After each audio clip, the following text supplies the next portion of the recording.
This story that we're reading today is in your book. Please get a red book from the shelf and go to page 210 to follow along. I have extra earbuds if you should need them. They are on my co-teacher desk. Please return them as other students use them after I clean them, and you don't have to worry about cleaning them. I'll take care of that tomorrow morning when I get back. I wanted to move on and give you some background information about a law that they're going to talk about in the story that we're going to read. It's about the fugitive slave law, and I don't know what you're studying right now as far as material in social studies class, but the time period that you need to think about is 1850 and later. By 1850, the United States had acquired new territory in the West, and there was a lot of antagonism, meaning like anger and dislike over the legality of having new states having slavery, over the legality of allowing slavery to happen in new states or territories that the United States had acquired. So Congress came to the compromise of 1850. And that compromise basically said that California would be admitted as a free state and that the citizens of the Utah and New Mexico territories would decide slavery issues for themselves, not under the American government's laws. This series of acts, because there was a lot of them, also included what we call the fugitive slave law, and it was very controversial. A lot of people didn't agree with it. Some people did agree with it. It depended, I guess, what side of the fence you were on concerning slavery. But this slave law basically said that fugitive slaves, somebody who's trying to flee danger or trying to flee some sort of legal care, those slaves were considered fugitives, and the law stated that they were denied due process of law as a recaptured slave. So if they were recaptured, they did not receive due process of law. And then there were heavy fines set for those who aided them. And this law really affects Harriet Tubman. At this point, she's considered a fugitive slave because she ran away many years before this.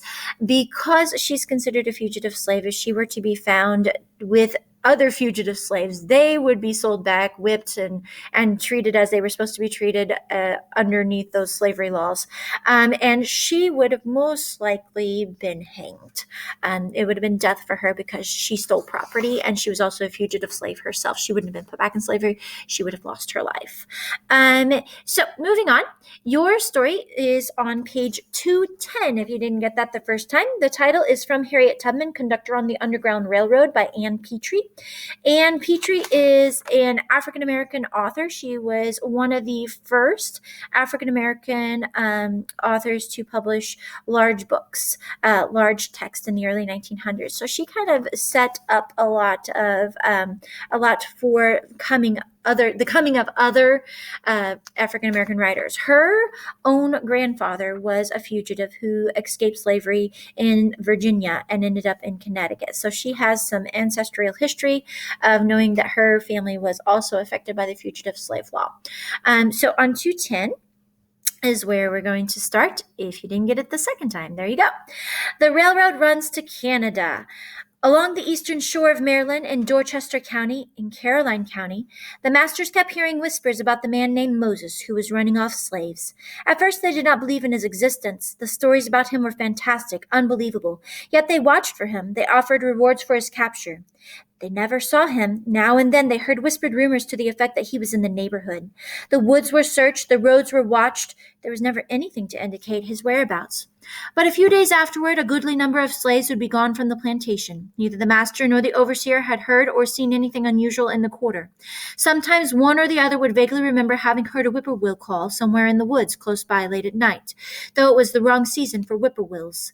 Sometimes the master thought they had heard the cry of a hoot owl repeated and would remember having thought the intervals between the low moaning cry were wrong, that it had been repeated 4 times in succession instead of 3.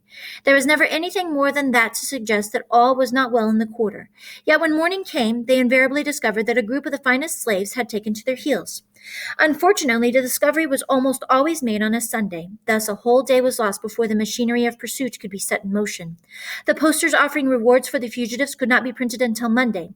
The men who made a living hunting for runaway slaves were out of reach, off in the woods with their dogs and their guns in pursuit of 4-footed game. Or they were in camp meetings, saying their prayers with their wives and families beside them. Harriet Tubman could have told them that there was far more involved in this matter of running off slaves than signaling the would-be runaways by imitating the call of a whippoorwill or a hoot owl, far more involved than the matter of waiting for a clear night when the North Star was visible. In December 1851, when she started out with a band of fugitives that she planned to take to Canada, she had been in the vicinity of the plantation for days, planning the trip, carefully selecting the slaves that she would take with her. She had announced her arrival in the quarter by singing the forbidden spiritual, "Go down, Moses, way down to Egypt land," singing it softly outside the door of a slave cabin late at night. The husky voice was beautiful, even when it was barely more than a murmur borne on the wind. Once she had made her presence known, word of her coming spread from cabin to cabin. The slaves whispered to each other, ear to mouth to ear, "Moses is here. Moses has come. Get ready. Moses is back again." The ones who had agreed to go north with her put ash cake and salt herring in an old bandana, hastily tied it together into a bundle, and then waited patiently for a signal that meant it was time to start. There were 11 in this party, including one of her brothers and his wife. It was the largest group that she had ever conducted, but she was determined that more and more slaves should know what freedom was like. She had to take them all the way to Canada. The fugitive slave law was no longer a great many incomprehensible words written down on the country's law books. The new law had become a reality. It was Thomas Sims, a boy picked up on the streets of Boston at night and shipped back to Georgia. It was Jerry and Shadrach, arrested and jailed with no warning. She had never been in Canada. The route beyond Philadelphia was strange to her, but she could not let the runaways who accompanied her know this. As they walked along, she told them stories of her own first flight. She kept painting vivid word pictures of what it would be like to be free.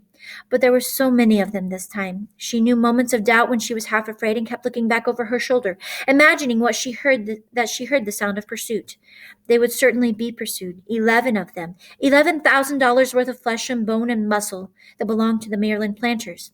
If they were caught, the 11 runaways would be whipped and sold south, but she would probably be hanged. They tried to sleep during the day, but they never could wholly relax into sleep. She could tell by the positions they assumed, by their restless movements, and they walked at night. Their progress was slow. It took them 3 nights of walking to reach the first stop. She had told them about the place where they would stay, promising warmth and good food, holding these things out to them as an incentive to keep going. When she knocked on the door of the farmhouse, a place where she and her parties of runaways had always been welcome, always been given shelter and plenty to eat, there was no answer. She knocked again, softly. A voice from within said, "Who is it?" There was fear in the voice. She knew instantly from the sound of the voice that there was something wrong. She said, "A friend with friends," the password on the Underground Railroad. The door opened slowly. The man who stood in the doorway looked at her coldly, looked with unconcealed astonishment and fear at the 11 disheveled runaways who were standing near her. Then he shouted, "Too many, too many! It's not safe! My place was searched last week. It's not safe!" and slammed the door in her face. She turned away from the house frowning. She had promised her passengers food and rest and warmth, and instead of that, there would be hunger and cold and more walking over the frozen ground. Somehow she would have to instill courage into these 11 people, most of them strangers, would have to feed them on hope and bright dreams of freedom instead of the fried pork and cornbread and milk she had promised them. They stumbled along behind her, half dead for sleep, and she urged them on, though she was as tired and as discouraged as they were. She had never been in Canada, but she kept painting wondrous word pictures of what it would be like. She managed to dispel their fear of pursuit so that they would not become hysterical, panic-stricken. Then she had to bring some of the fear back so that they would stay awake and keep walking though they drooped with sleep. Yet during the day, when they lay down deep in a thicket, they never really slept, because if a twig snapped or the wind sighed in the branches of a pine tree, they jumped to their feet, afraid of their own shadows, shivering and shaking. It was very cold, but they dared not make fires because someone would see the smoke and wonder about it. She kept thinking, 11 of them, $11,000 worth of slaves. She had to take them all the way to Canada. Sometimes she told them about Thomas Garrett in Wilmington. She said he was their friend, even though he did not know them. He was a friend of all fugitives. He called them God's poor. He was a Quaker, and his speech was a little different from that of other people. His clothing was different, too. He wore the wide-brimmed hat that the Quakers wear. She said that he had thick white hair, soft, almost like a baby's, and the kindest eyes she had ever seen. He was a big man and strong, but he had never used his strength to harm anyone, always to help people. He would give all of them a new pair of shoes, everybody. He always did. Once they reached his house in Wilmington, they would be safe. He would see to it that they were. She described the house where he lived, told them about the store where he sold shoes. She said he kept a pail of milk and a loaf of bread in the drawer of his desk, so that he would have food ready at hand for any of God's poor who should suddenly appear before him, fainting with hunger. There was a hidden room in the storm. A whole wall swung open, and behind it was a room where all the fugitives could hide. On the wall there were shelves filled with small boxes of shoes.